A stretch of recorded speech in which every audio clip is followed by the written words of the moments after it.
Hello, happiness abounders, and welcome back to this bonus episode of the podcast. I thought I would take a few off-theme episodes to share with you some stuff that's been on my mind. First and foremost, I want to talk today about letting go, and primarily letting go of the thought of who we are or past what we've been through, and focusing on who we want to be and where we want to go. I say this because way too often we have a excuse of, well, that's just how I was raised. Or this happened to me in my past, so it's making it almost impossible for me to move forward here. And we just keep on looking back, right? We keep on seeing where we've been, and we have this mindset of who we are instead of continuing to focus on who we want to be. And we all know what you focus on grows. So are you growing your past, which is impossible to grow, or are you growing your future? It's kind of an interesting idea, and it's, again, something I've been thinking about a lot lately. Been thinking about the person who says, I was raised this way, and this is not the case for my family, but I know several people that this is. I was raised this way. My mother handled emotions by eating. And so in stressful situations, that's what we do. Now, that's not the case for my mother, but somehow I picked up on that in my life. And I have a tendency that when things are really hard, I want to go to tubs of frosting. And that's because in my past, when I had my driver's license and things were hard, I would go over to Walmart and I would get a tub of frosting and a roll of cookie dough and get together with a couple friends, and that's how we would work through the hard times. So I trained myself in my past to handle emotions that way. Well, obviously, what worked back then is not working for me now. But if I keep on holding on to that's how I handle stuff because that's just how I was raised or how I grew into it or how I've learned to handle things, I will never be able to step forward into who I want to be and how I want to actually handle things. You tracking with me? A lot of that comes from awareness. What beliefs do you need to let go so that you can move forward? I'm going to say that again. What beliefs do you need to let go of so you can move forward? The hard part of this is it's how things have always been. It's just how we handle it. But if I use the example of going to tubs of frosting every time I feel like I'm in emotional turmoil, what happens? It's not providing any value. I'm getting numbing by overeating something really, really sweet. And then I feel like crap, and then I feel guilty because I'm like, man, I just ruined my meal plan, and I was trying to be so healthy, and I want to be healthy. That person I want to be is right there, and I just completely crapshooted it because I had to have this frosting. Now, there's a couple of things wrong with that. One, I'm giving it the excuse that I had to have this because that's how it's always been. I can change that any moment.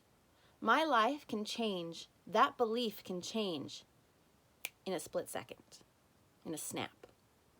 Because I can say, oh, I really want to eat frosting right now because I just emotionally am upset.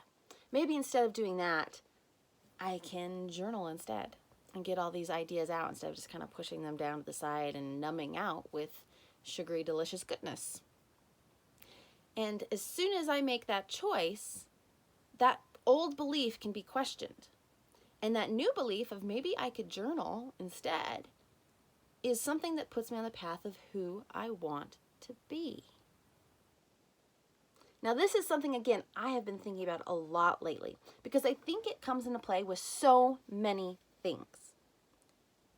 Have you ever had a relationship or a friendship where it's like you just held on for so long because that's just the way it's always been? When things are the way they've always been, sometimes you need to move forward. And sometimes the things can move forward with you, but other times we have to let them go. But we have to be aware of two things. One, the belief that's holding us back, and two, where we want to go. who we want to be. Not who was I in the past, not who I am right now that I'm probably not happy with if I'm listening to this podcast, that I want to be happier.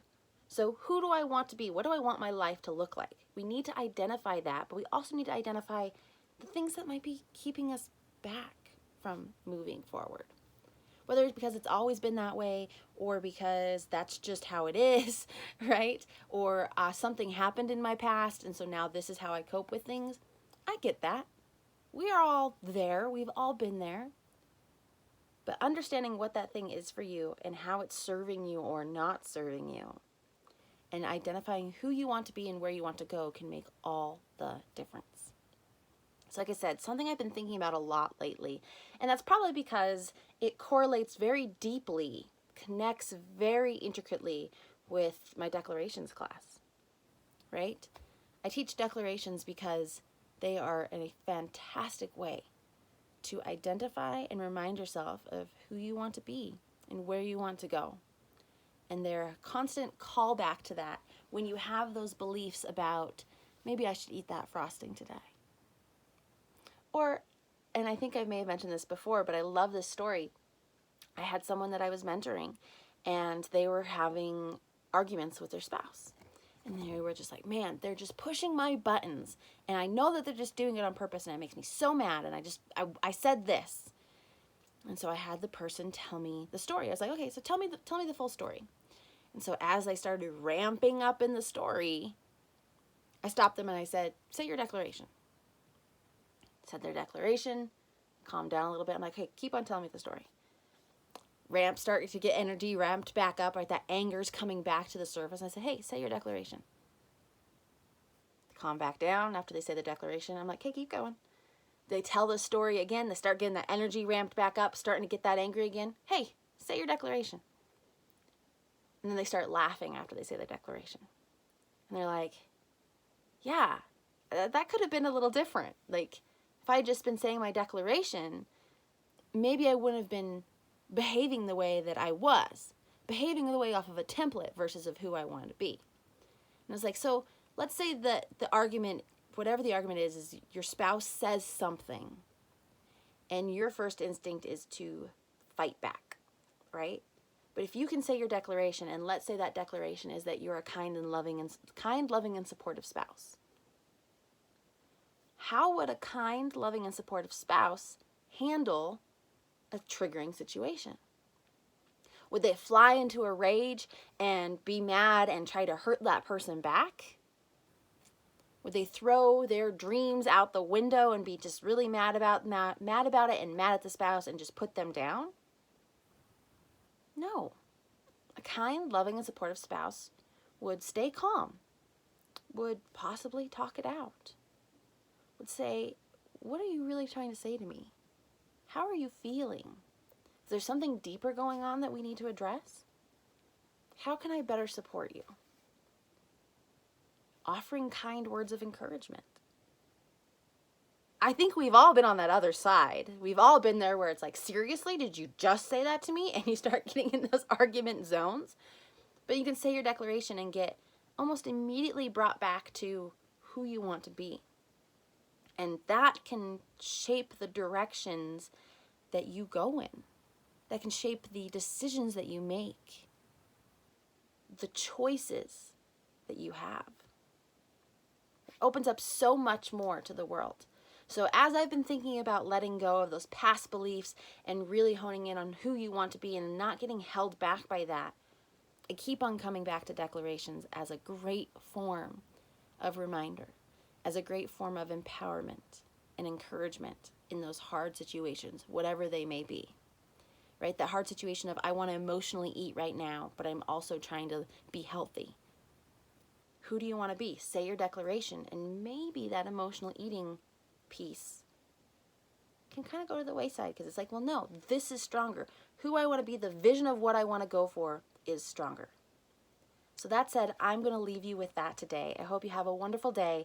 If you are interested in learning more about declarations, check out happinessabound.com, click on courses, and select declarations for happiness. Love to have you in the class, whether remotely or in person. Have a wonderful day, and remember, you are capable of happiness abound.